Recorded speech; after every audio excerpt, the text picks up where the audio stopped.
Hey, I'm T.A. Charlie, and welcome to The Road to Concord with Professor Joe Bakanovic.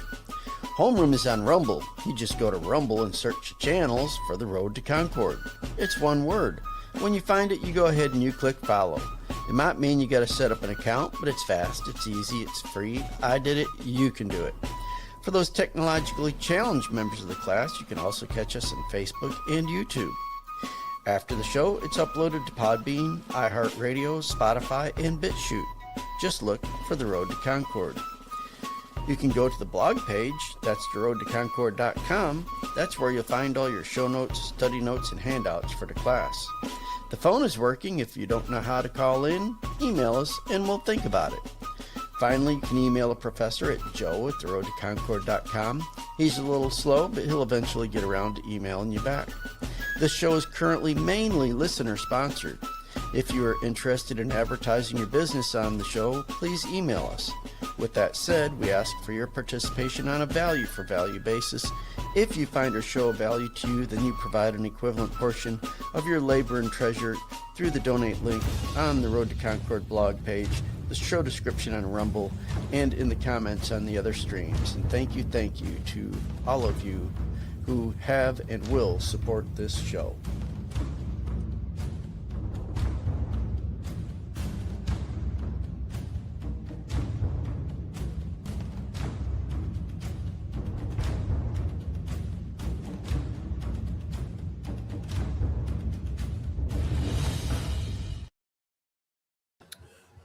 Hey, Charlie's still on board. Good morning. Welcome to the Road to Concord. Oops. Busy. Hey, no AI today. I'm sorry.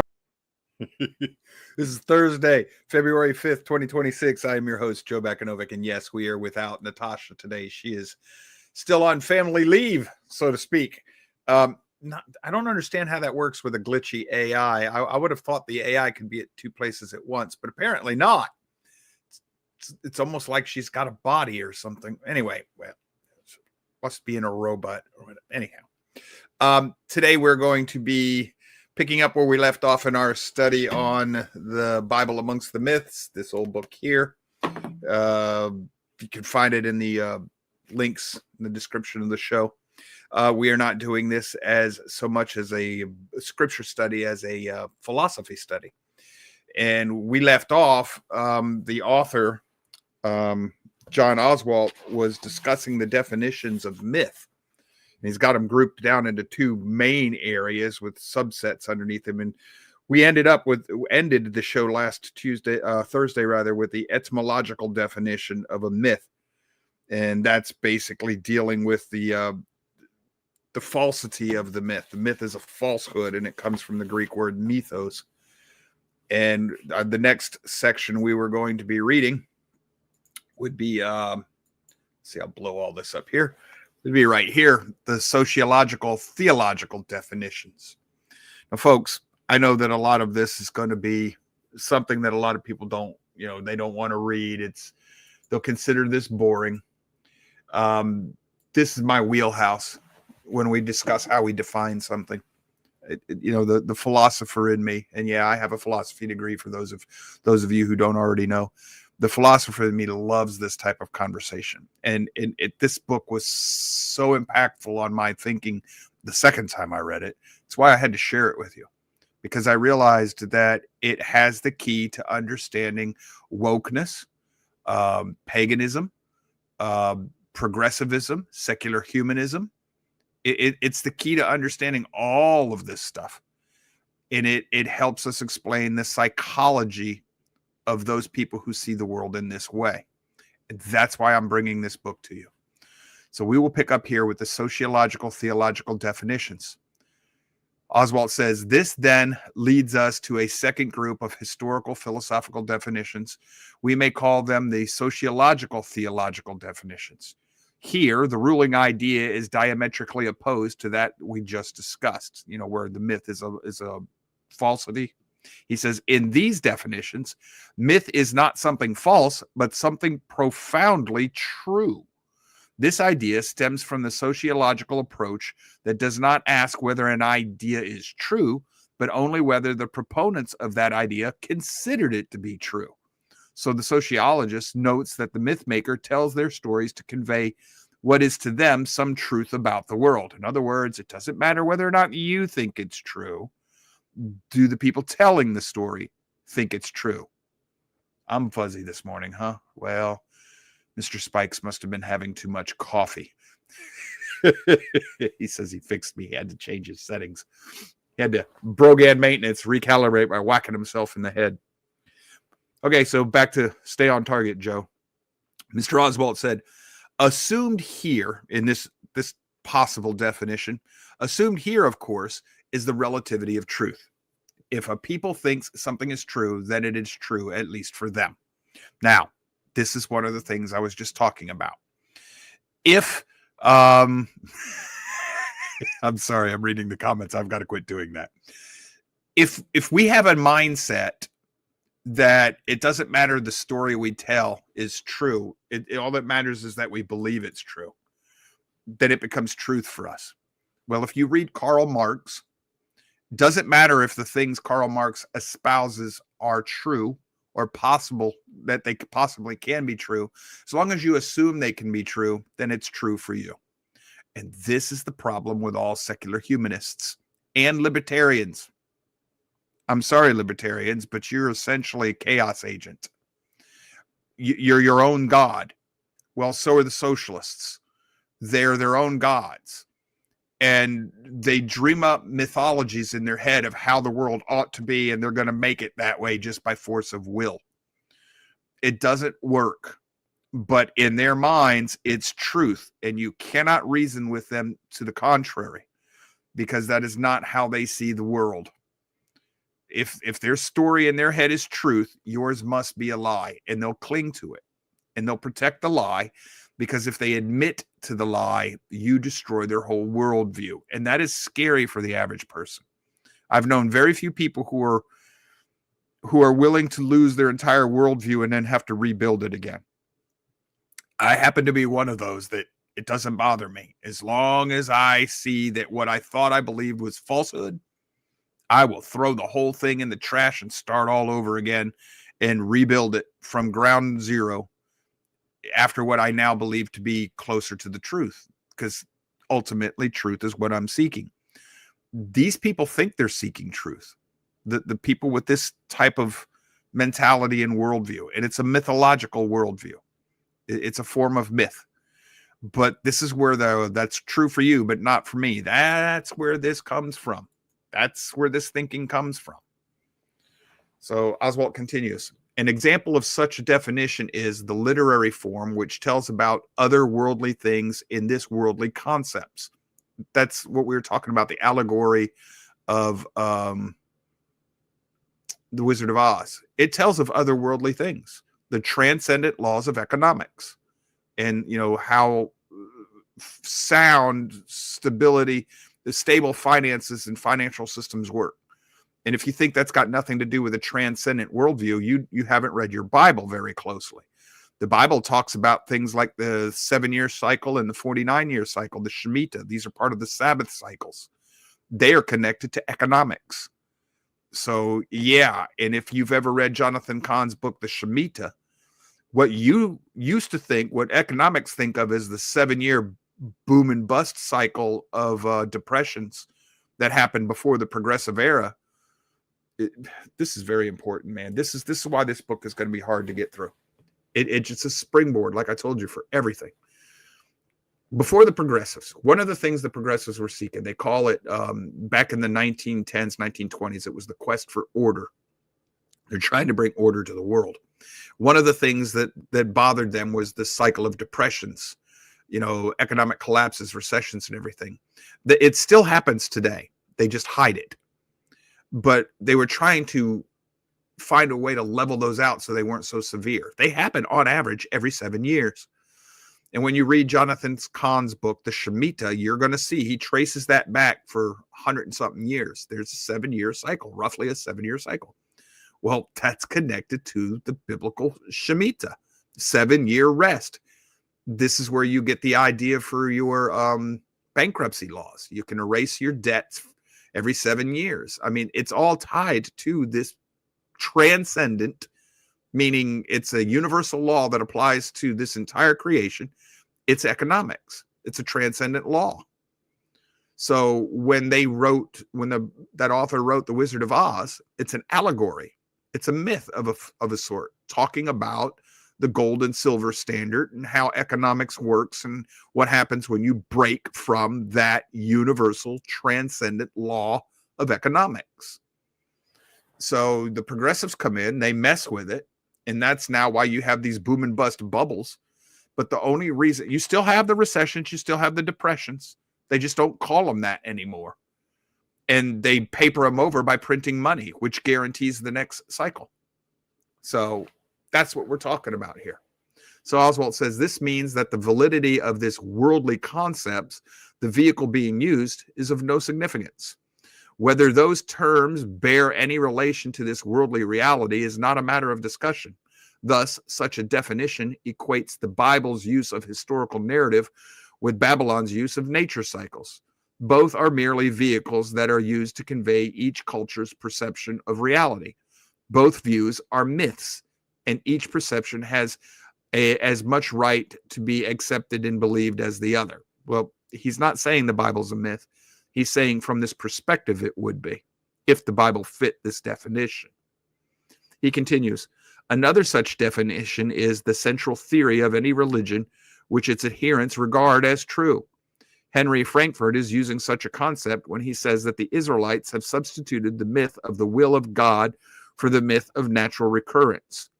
In other words, God made everything happen, where the pagans say it's just a natural recurrence, natural cycle. By his use of myth, he is saying that the Israelites are expressing their view of reality in the language of personal relationship rather than in abstract logic. They are conveying what to them is truth. For them, the idea that God has purposes for human life and that the highest good for an individual or a culture is to come into line with those purposes is the unifying principle of life. It is their myth. This would be, in our day and age, this would be akin to the mythology around the founding fathers and the Declaration and the Constitution. That's supposed to be our unifying mythology and ideology according to which this nation perpetuates itself. Now, again, this gentleman that's saying that the Bible is a myth and that the Israelites are no different than their neighbors, he's not a believer. He's a Bible scholar, but he's not a believer. And trust me, there are a lot of them. They're teaching future pastors, and they do not believe in the Bible. They're just there because that's where they found somebody to give them money to teach. Oswald continues, these kinds of definitions are popular today, especially in America, where the relativity of truth has come to reign supreme. Alan Bloom delineated this situation powerfully in his book, The Closing of the American Mind. He pointed out that we have come to a place where it is highly repugnant to us to have it said that it is certain things are true, then others are false. Thus, to be able to call any religious tenet a myth is highly satisfying. It means that I do not have to investigate whether the tenet's assertions have any claim on my life or not. The decision is wholly mine. If I choose to grant it the status of truth for me, well and good. But if I choose not to accord it such status, equally well and good. On the face of it, this seems like the best of all possible worlds. I am truly the master of my fate. My truth is the truth. This is what I mean by you are a God unto yourself. You pick and choose what you're going to believe, and everybody does what seems right to them. That's what this type of mythological belief system will yield. That's what he's telling us. What Oswald's trying to explain.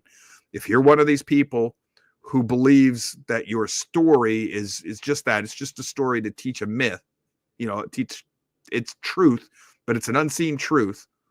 That's one definition of myth. So my truth is my truth, your truth is your truth, whatever. This is what we're dealing with wokeness. They all believe that they are the master of their own fate. Well, they're all cuckoo for Cocoa Puffs. I'm sorry. In my opinion, I guess I should say. But the idea that somebody telling you there's only one way to God, and that's through the Messiah, that's offensive to a lot of people today. That's what he's pointing out. If you have this definition of mythology, that the myth is true for the individual telling it or the individual accepting it, then that's the reality for that individual. And you can accept it or not on your own accord. They don't care. It's true for them, and they're going to act accordingly. And so if you've got somebody who's hearing voices and they tell you the voices are real, the person with this type of mindset or worldview would just say, okay. So you hear voices. That's true for you, not for me. Hopefully this is clicking with some of y'all out there. Oswald's going to continue. He says, but like most utopian dreams, the apple has a worm in it. In other words, there's a problem with this definition. For if all things are equally true, then all things are equally false. And the meaning of life disintegrates in our hands. This is also going to be that it violates the rule of non-contradiction. In other words, things can't contradict themselves. If they do, and you allow them to, if something can be and not be at the same time, if something can be true and false at the same time, that's a contradiction. From that, all things follow. It leads to absurdity, total chaos. And that's what he means. Life just disintegrates in our hands. So Oswald says, of course, given the original association of the word myth with falseness, these sociological definitions also leave the user free to suggest that, yes, the believers think these ideas are true, but you and I know they are false. Thus, the word permits us to make value judgments without appearing to do so. A very useful device. Now, let me explain how this is working in our modern world. If you're woke, and I'm not, you can say, okay, well, that's your truth. It's not my truth, but I know that you're crazy because what you believe is false. What I believe is true. I've just made a value judgment I don't have to condemn myself because I've got a definition of myth in my head that says it's not real. Unless, of course, I believe it's real. But I don't believe yours is real, so I know it's not. And when we flip this around, according to this definition of mythology, which is what he's going through, is saying this definition won't work, and here's why. So if you're woke, and I'm woke, you're not woke. We'll be gracious to you on this side. So from my perspective, I know that what you believe is crazy. It's not real. You're insane. So I'm going to hold to what I believe. I'm a one-eyed, one-horned, flying purple people eater. And if you say otherwise, I've got every right in the world to go back crack crazy on you, call for your extermination because you're pushing something that isn't real.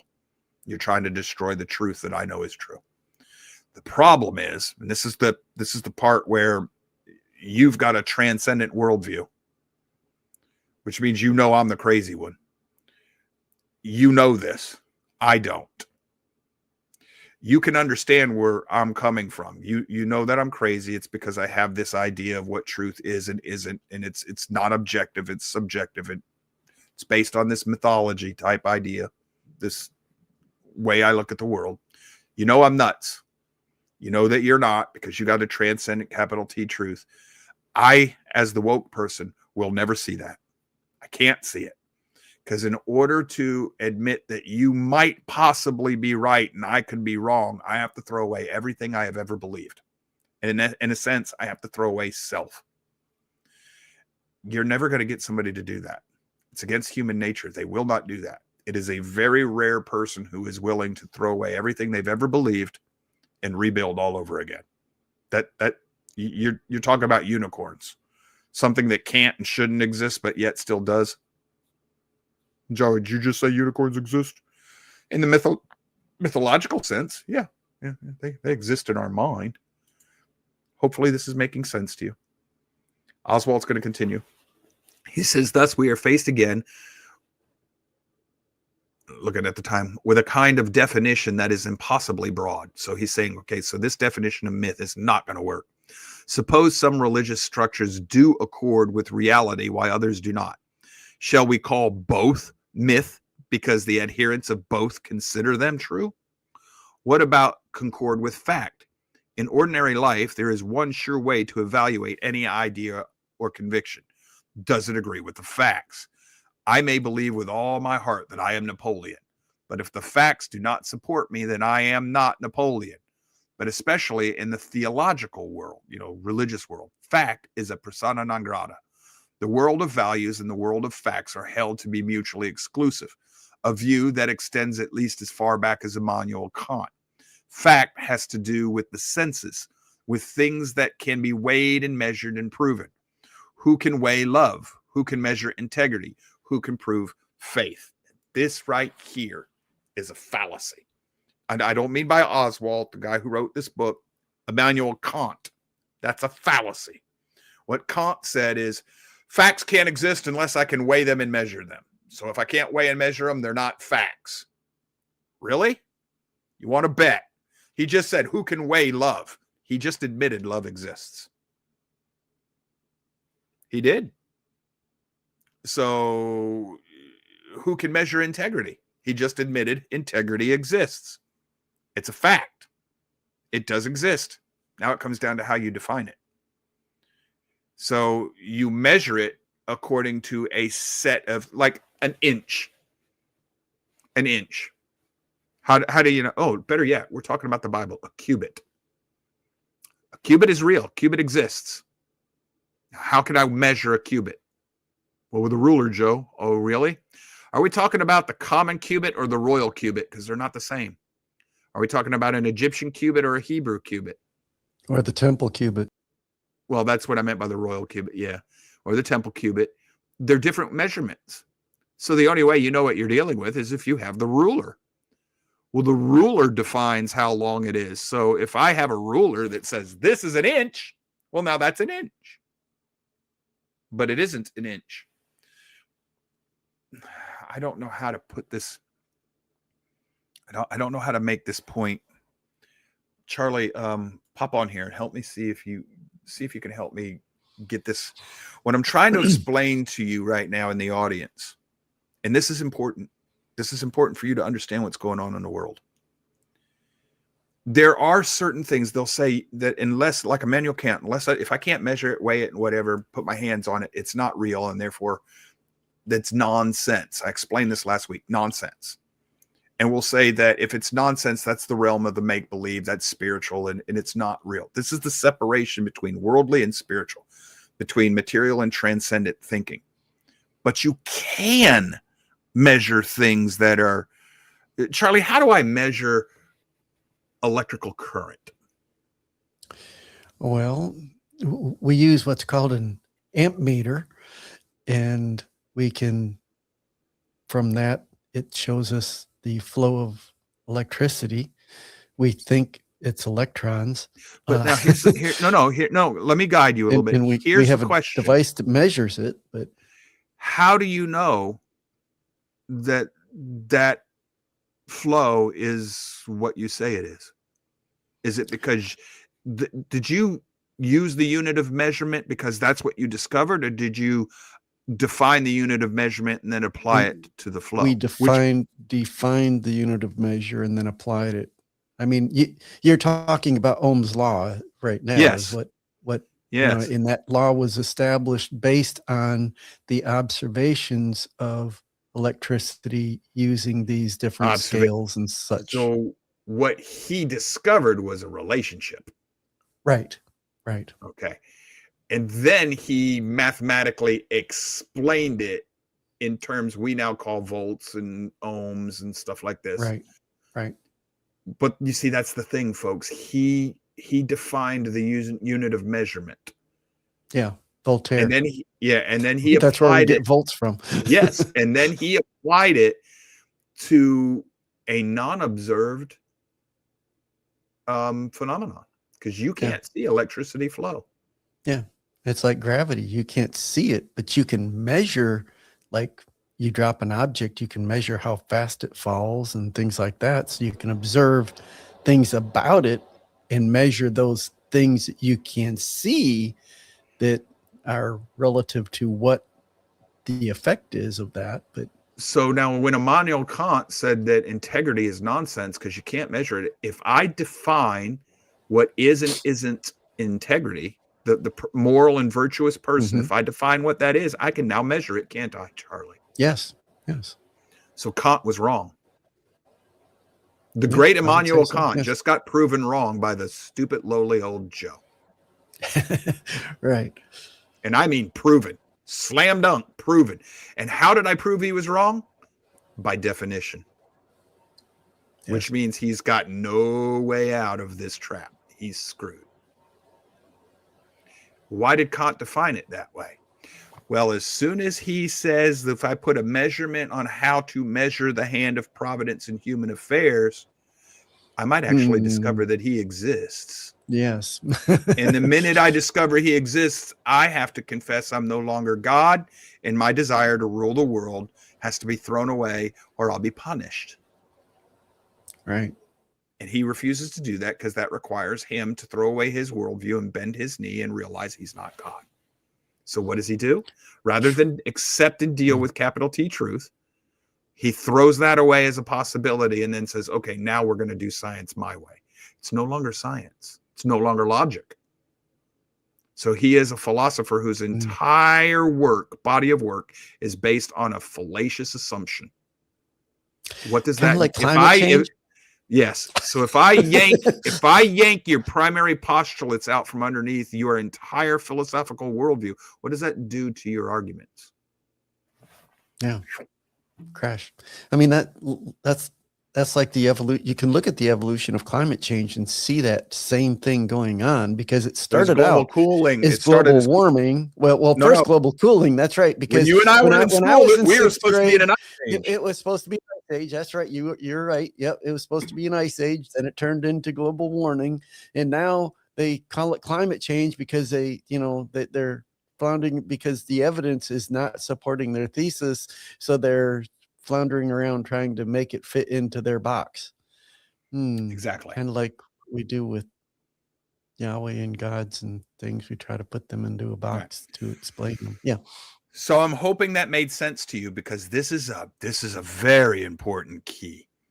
If I can find, remember what we did yesterday. I mean, not yesterday, Tuesday. We defined the parameters we're going to test the Bible by. It's exactly what I just did. On Tuesday, I said, these are the parameters by which we will test the hand of providence in this material world. And if I see these promises in the Bible happening in the material world the way the Bible said they would, I can measure the faithfulness of Yahweh. Right. Yeah. Same way I measure a volt or an ohm or any, gravity, a Newton. Yeah. So to say that these things are nonsense because I can't measure them, you never set parameter by which you measure them. And that's the point I'm trying to make. Man set the parameter of units of measurement. We set time, we set distance, we set electrical parameters by which we measure electricity. We set the parameters by which we measure gravity. We've never bothered to try and set the parameters by which we measure love or integrity or faith or the hand of God in man's affairs. Once you set those parameters, you can test him. Yeah, makes sense. Okay. Thank you, Charlie. I appreciate that. Let's finish up with this section real quick before the bottom of the hour break.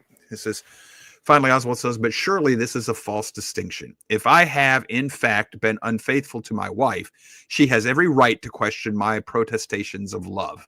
If I have, in fact, turned in someone else's term paper with my name on it, my claims of personal integrity are worth little. If, in fact, I leave God no place to show his care in my life, of what value is my assertion that I trust him? So a definition of myth that ignores the need for verification must ultimately misunderstand what both religion and truth are about, let alone myth. So you see, he's made the same point I did. I just stopped and made it harder, more emphatically. Literary definitions. Let's see if we can't get through a little of this before the bottom of the hour. A third kind of historical philosophical definition is what I am calling the literary definition. Once again, these kinds of definitions generally claim to make no value judgment about their material. Instead, they describe a certain way of writing or speaking. Thus, myth is a narrative in which there is a deeply serious use of symbolism to convey profound realities. That would be prophecy, boys and girls. For example, it might be said that Herman Melville's Moby Dick has a mythic overtone, but this is meant that the book is not merely about Captain Ahab's obsessive quest for a particular whale. Rather, Ahab and the whale are symbols whereby the writer can explore some of the realities of human life. To some extent, all enduring narratives do this, but some writings develop their themes and symbols in such a way that these themes and symbols come to have universal application as well as appeal. At the most powerful, such writings come to speak for the most deeply felt perceptions of a culture and become a central part of that culture, not only as an expression of it, but ultimately as a shaper of it. It is in this sense that it might be said such figures as George Washington and Abraham Lincoln have become mythic figures in America. They have become representative figures who present what we like to think of as true American culture in its formative epochs. Another example might be the myth of the endless frontier, a figure whose usefulness is now lost and whose loss we are still grappling with. You know, the American frontier, go west, my young son. Obviously, the literary definition of myth can be helpful, particularly as they enable us to differentiate between types of literature. Thus, it is clear that not all uses of symbol are mythic in nature. Even some intensely symbolic kinds of literature, like allegory, are not necessarily mythic. But it is useful to classify as myth all literatures that use symbols in a serious way to convey profound realities. This is an especially pertinent question in light of the inescapable historic association of the word with factual falsehood. To say that Moby Dick has mythic overtones will create few problems, especially for those who understand the definition being used, because everyone knows that symbols used were fictional. But what of Abraham Lincoln? Does it matter whether the accounts of Lincoln are fictional or not? Is it present significance merely to be a vehicle to express what we believe is so about us, or would like to believe is so about us? This is where I'm going to stop for a moment. Take this off right before the break. What he's basically pointing out now is, if you're going to say that the literary truths of the stories around Abraham Lincoln and, say, Woodrow Wilson and FDR and JFK, doesn't matter whether or not they're true or false, well, you got a problem. Because we can verify whether or not the mythology built up around these men is true or false.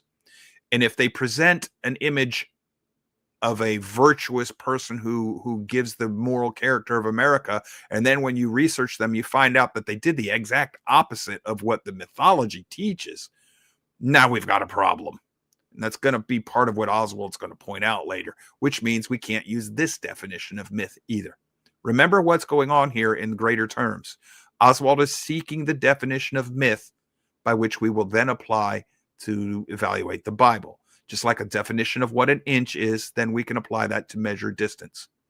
He is doing exactly what we should do, which people never do when it comes to theology and belief systems.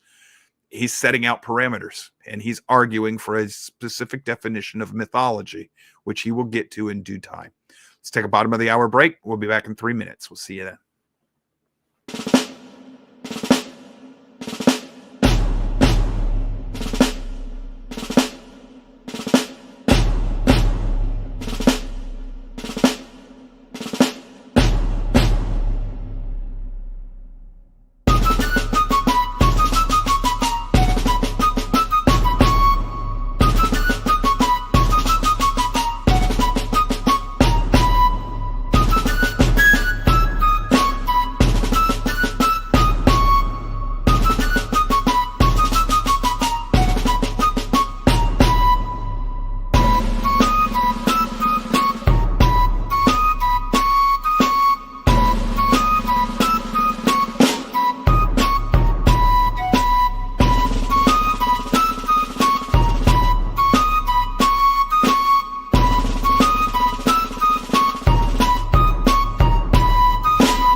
All right, we're back.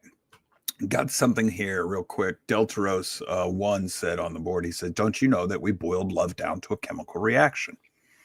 Yes, that's what a lot of people would try to tell us. But now the biblical definition of love is not a chemical reaction. It's not even a feeling. The biblical definition of love would be an action. It's a decision that you make and put into action. It's an intention. It's a verb, not a feeling, not a noun or an adjective or things like that. So I can't test a chemical reaction, and I can't actually make you fall in love. There are no potions that makes you fall in love, which would mean that the worldview of Immanuel Kant is false. Of course, now he would say, well, you can't, love is nonsense because you can't measure it. But yes, I can. And that's what Oswald pointed out. If one of the parameters of love is that we're faithful to our partner and we don't run around with other people, well, I can test that. And another parameter, do I provide for my partner? Do I provide for them physical necessities, their emotional needs? Do I support them? Do I care for them if they're hurt or injured, sick, or whatever? Do we share in our experience with childbearing? And if we do we partake mutually as one unit to raise those children together? How we deal with each other. Do we yell at each other? Are we willing to talk things out? How I act toward my partner or toward our closest friends, that's a unit of measurement of love. You cannot get that unit of measurement from a chemical reaction. So yeah, Kant was right. It's nonsense. But if I use a biblical definition of love, oh yes, I can measure that. And this is the Declaration of Independence, the pursuit of happiness. That's the moral and virtuous life. You can pursue a moral, virtuous life. It can be quantified. It can be defined. And that's how you measure it. So Kant is factually wrong. And everybody like him is factually wrong. But that is exactly where you get this idea of nonsense. Said, well, if I can't measure it, it's not real, and therefore I don't have to worry about it. Oh, heck no, that ain't true. Now, here's another very important part of this. And I know that we're not banging through the chapters, and some of the chapters in this book are long. It'll take us several weeks to get through them. But oh my gosh, I hope you see the value in what he's pointing out. Like here, this is where we left off. Oswald continues. The question is, of course, do we create our symbols or do our symbols create us? Put another way, do we create our own reality, or is reality of such a nature as to shape us, like it or not? All right, stop. Today, modern quantum physics. Matter of fact, let's just drop this because Charlie might pop in here on us. Modern quantum physics is telling you that you shape reality by observing it. And until it's observed, all possibilities exist simultaneously at one time. That's not true. What? That's not true. Okay, Joel, I think the quantum physicists are smarter than you. Really? Okay. I'm going to give you the same argument I gave a very well-known, globally known quantum physicist who at the time was working out of Atlanta. And he told me to get the bleep out of his office after I asked him this question.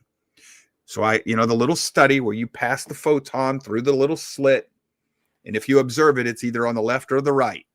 But if you go away and you let the camera observe it, then it's all spectrums. The little photon forms all the spectrums at one time. That's not physically possible. The camera can it's one photon, but it hits all the plate. That's what they're arguing. And they're saying that the photon took all possible paths to get to that board. Well, why does it form an arc? Why doesn't it form just one white blob? That's all possible paths. And then what about the photons that are on their way around the Andromeda galaxy? Because that's also all possible paths, which would mean some of the photons would never get through the little slit that you're shooting it through. In other words, to boil this down, this is what the Mythbusters fallacy. they don't understand physics as well as they think they do. They didn't set their problem up correctly, and they didn't perceive it correctly. So now here's the thing. If they say, well, now when I observe it, I make the photon go either left or right. Well, how did your camera observe anything? What's the camera got to do with it, Joe?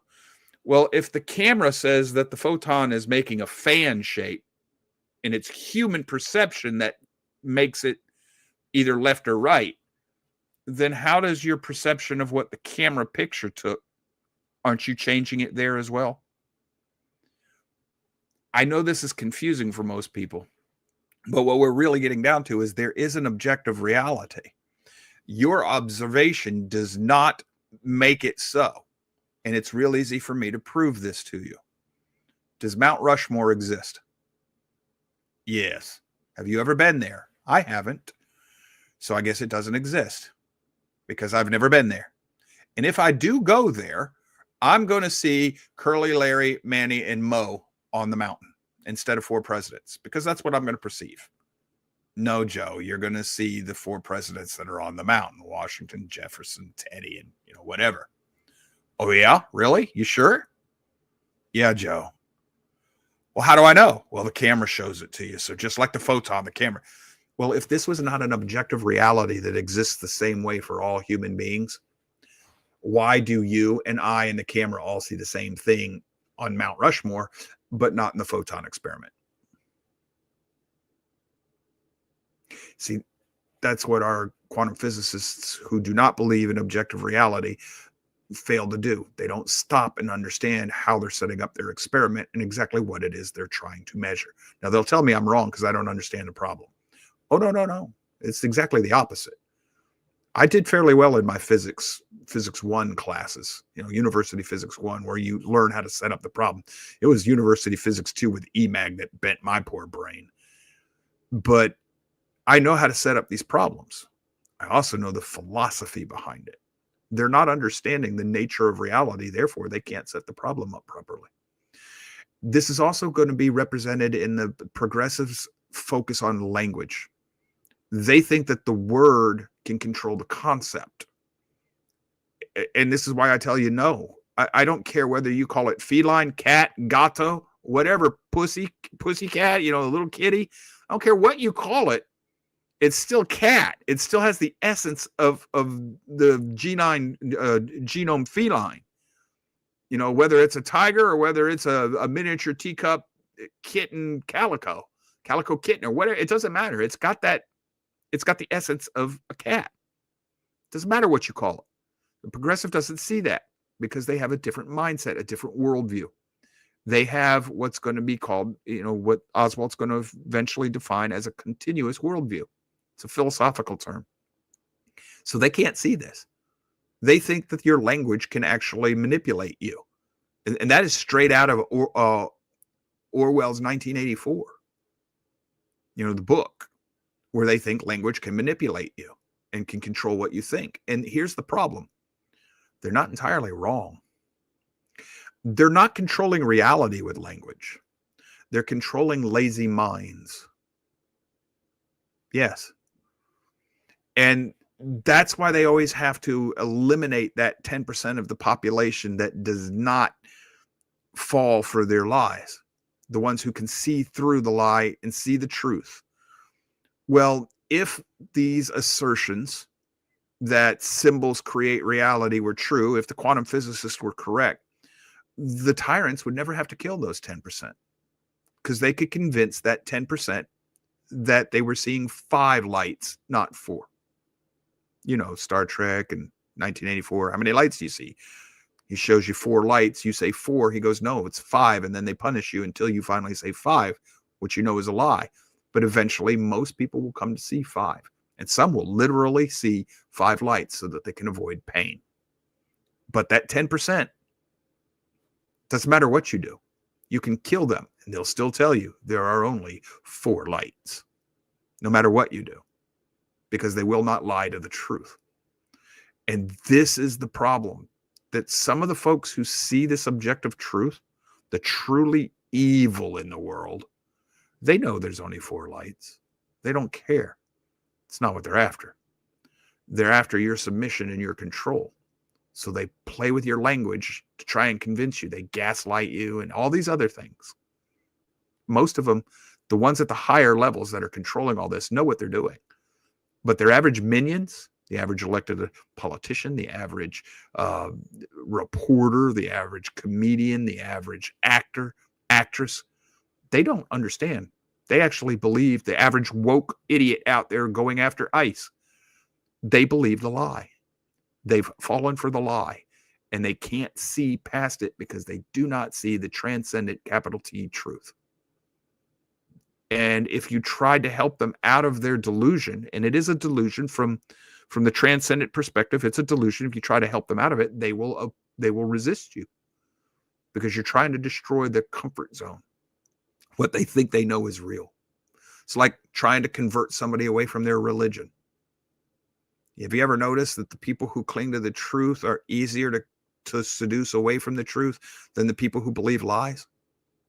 The people who believe lies will kill you over that.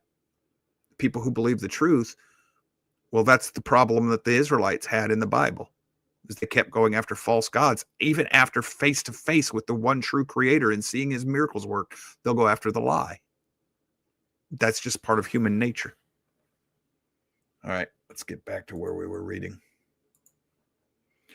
So, put another way, do we create our own reality, or is reality of such a nature as to shape us, like it or not? If by speaking of the myth of Abraham Lincoln, I suggest that it is now a matter of indifference whether Lincoln lived or not, or that the stories now told of him need not have any basis in fact, then indeed this kind of understanding of myth does contain a value judgment, one that is more dangerous because it is so subtle. And indeed, all too many use this definition. Those who use this definition do assume that mythic symbols have a tenuous relationship to historical reality. In other words, they don't believe it's actually really happened. All this means that, once again, such a definition is often too broad. It may take under its umbrella literatures whose only common ground is a certain use of symbolism, while in every other respect, especially in their view of reality, they differ widely. This is what we're going to be encountering in our study on Genesis on Tuesdays. Just because the Bible sounds like it's using the same symbols and the same storyline as all these other pagan mythology myths doesn't mean that they're the same. It doesn't even mean that they're even close to the same. And we're going to discover they're not. Because the Bible, the aim of what the Bible is teaching is it's transcendent. And everybody else around the Hebrews of the time, they're continuous, they're worldly, they're fallen.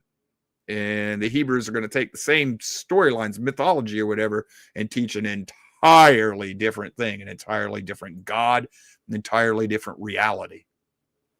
So then the things that all three of the types of historical philosophical definitions have in common is not only the critical evaluation of the material being described, as we mentioned at the outset, they also have in common too great a breadth. In each case, there is the possibility of including items in the category that have only one feature in common. To say that myths are stories of the gods will not do. Neither will it do to say that myths are attempts to convey supernatural truth in a natural language. Is this the most we can say? After a helpful review of the issue, Odin can only say that there is an agreement that a myth is, 1, a story, and 2, traditional, that is, transmitted usually orally with a communal setting. Further, these traditional stories must, 3, deal with a character or characters who are more than merely human, and that myths, 4, treat events in remote antiquity. So Odin is a scholar who's trying to come up with a definition of mythology. So thus, the definition Odin prefers is the traditional tales of the deeds of daemons, demigods, half man, half god, gods, spirits, and all sorts of supernatural or superhuman beings. So that's his definition of a myth. Whoops, let me see if I can do this. Right there. That's Odin's definition of a myth. But such a definition seems especially open to criticism of excessive breadth. nor is it clear how this definition is an improvement over the definition stories of the gods, which Odin specifically rejected. We must find a narrower kind of definition that will allow us to include in the category all those items that manifestly have much in common with while excluding those items that clearly have only one or two features in common. So again, he's trying to come up with a definition. He went over this particular type of definitions of myth. And what he's doing here is demonstrating how philosophy works. So he says, he starts out and he says, we need a definition for myth before we can go any further. We got to find out, is the Bible myth or is it not myth? Well, what do we mean by myth? So he goes over the work that's already been done before by other people. In this case, this scholar by the name of Odin. And he goes through this group of myths and he says, look, if we use this definition, it's too broad. It'll include things that we just know or exclude. It's like, what is pornography? Okay, well, I don't know, but I know it when I see it. Okay, so Michelangelo's sculpture of David, the perfect naked human male, is that pornography? I would tell you no. That's actual art. It's got a perfect form and dimensions. And if you've learned how to draw human anatomy, you know that the body can be scaled according to the size of the head. So many heads, the torso is in proportionate to so many heads, the arms, forearms, legs, your total height. It's always in proportionate to how many heads and half heads. And we learned that in art school. I did. So that is a work of art, that statue. But he's naked. Well, naked doesn't necessarily mean pornography. The painting of Adam and Eve naked in the Garden of Eden. They're naked. That's pornography. No, it isn't. It's not. But now what if I have Adam and Eve in the garden and the snake is wrapped around Eve and she and the snake's head are in a suggestive embrace? Well, now you might have pornography on your hands. Okay. Well, how do I define that? This is the problem of defining a myth. You have to have a definition that's narrow enough to include all aspects of myth, but not so broad as to include things that are not included in myth. And how do we know what's what? That's what he's going through. One of the many reasons I wanted to read this book, share it with us. He is demonstrating how you do this stuff. And he's staying within the realm of academia, and that's intentional. He's an academic. He's in the realm of academics. But I got a little news flash for you. Academia precedes society by about a generation. So we didn't see the results of Woodrow Wilson's and John Dewey's work for an entire generation after them. So it was 30, 40 years later where we start to see their work, 1950s. And I know of a study about the POWs from the Korean War that show very clearly the effects of John Dewey. The older POWs that had come through school before John Dewey's experiments got into our public education system, they couldn't be broken. They clung to their faith, they clung to their patriotism, and the Chinese found that they could torture them to death. They couldn't be broken. They would not turn against America.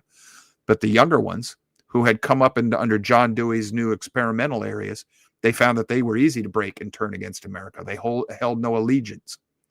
That's because of the two ways that they were educated and socialized. The two different systems. And John Dewey wanted malleable citizens that weren't sold to any one worldview. He wanted to create a citizen that would adopt whatever myth you fed them. And that's what he was making. Perfect little automaton robots. And the study of the POWs proved that. Well, that's one generation after Dewey. It's gotten progressively worse ever since. We now have a generation that gets out of school that thinks they're the smartest people that have ever lived, and they can't even tie their shoes. But they know all about this woke culture business. They're being programmed. They're not being educated. This is part of what we're after. You should have been taught there should have been an entire semester. It's somewhere in high school, 9th, 10th, 11th, 12th grade. You should have had a semester, probably in 9th grade, teaching you about definition, what it is, how it's formed, why it's so important. That would be part of a series of logic classes, logic and reasoning and critical thinking. It should have been a mandatory class every one of your high school years, 9th, 10th, 11th, and 12th, every semester. So by the time you were done, you would have had 8 classes on logic, reasoning, critical thinking, and how to evaluate, comparison, and contrasting, how to do things like that. We don't teach that. Instead, we teach all sorts of basket weaving classes that have no practical application in the real world. But the reason you can't teach somebody this, if you teach them to think that way, you can't control them afterwards. Not even with the language, because they'll say, okay, well, what do you mean by that? See, that's one of the things that I loved about Walter Williams, and you'll run into it sometimes with Thomas Sowell. They'll say, and if you read his books, Hazlitt does the same things. They're economists. And they'll say, well, what do you mean by that? As compared to what? Because they see that everything's a relationship. And, well, that's good or bad. Well, as compared to what? Well, as economists, they've been taught to think that way. So if I raise taxes, look, I'm taxing the rich. Are you really? Because they see the relationship. They know that the rich are not going to pay taxes without an opposite reaction. So they see that you're not really taxing the rich. You're just making things worse on the poor.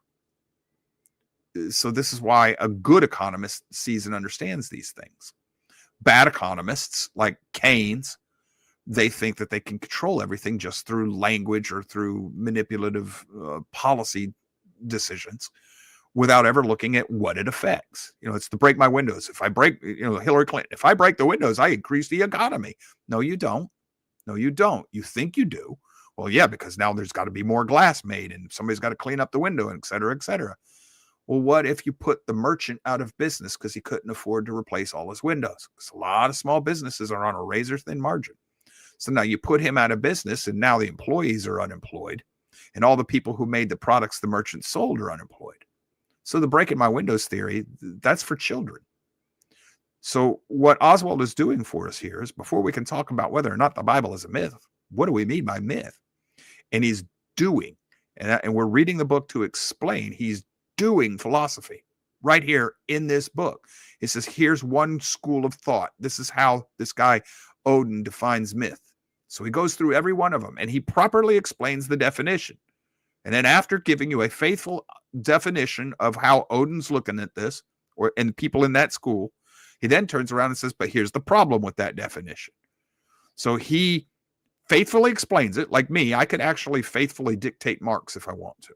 I could explain Marx as well, maybe even better than Marx. I'm not going to. I can. It's because I've studied it. But then I'm going to turn around and tell you the problems with it. Okay? That's what Oswald's doing with these definitions, Odin and this Odin's school of definition. And then he's going to tackle another one. He's going to call them phenomenological definitions. We're going to do that next week. And he's going to show you the problems with them. And then he's going to show you what they all have in common. All these attempts to define myth have something in common. And from that, that's where we're really wanting to go. When he shows you what's in common, then things start to get really interesting for us in trying to understand our worldview today, and the differences in our worldviews and what it's doing to our culture. And ultimately, the reason, I've got to, we're talking about setting parameters. How do I measure the hand of Yahweh? When I wanted to apply to law school, everybody was taking political science, poli-sci.